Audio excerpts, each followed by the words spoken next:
আজকে আমি খুব এক্সাইটেড। কি কারণে এক্সাইটেড একটু পরে বলতেছি। আগে ডেলিভারি ম্যানের কাছ থেকে পার্সেলটা রিসিভ করে নেই। আপনারা সবাই গেস করেন তো এইটার ভিতরে কি থাকতে পারে।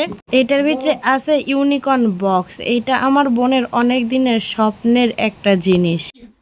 তুমি ওপেন করবা আগে ছাড়ো তুমি ওপেন। তোর কেমন লাগতেছে বল? ইউনিকর্ন বক্স দেখছি, খুবই ভালো লাগছে। আরো কিছু ক। আর কিছু বলবো কি করব?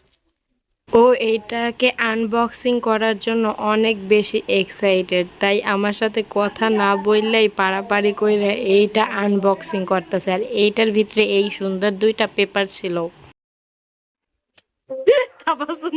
খুশিতে পাগল হয়ে গেছে। ইউনিকর্ন বক্সটা অনেক সুন্দর করে প্যাকেজিং করা ছিল, আর আমার বইনটা তো খুশিতে একেবারে পাগল হয়ে গেছে। এইটা অনলাইনে যেরকম দেখি, বাস্তবেও এইটা অনেক বেশি সুন্দর। ও এত পরিমাণে খুশি হয়েছে, ও আনন্দে আত্মহারা হয়ে গেছে।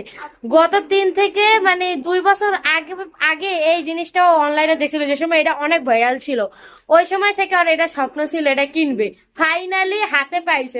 এটা কইলো কিন্তু ভালো মতো বুঝে কয় নাই। আর এটা দেখে আমার মাইয়াও অনেক খুশি হয়ে গেছে। এই জিনিসটা এত বেশি সুন্দর, যে কোনো বাচ্চাদের দিলেই ওরা খুশি হয়ে যাইবে। ভাই, আমার বোনের রিয়াকশন দেখে বুঝতে পারতেছেন ও কতটা হ্যাপি হয়েছে। আপনাদের বাচ্চাদের কিংবা ভাই বোনদের হ্যাপি করার জন্য এই একটা বক্সই যথেষ্ট।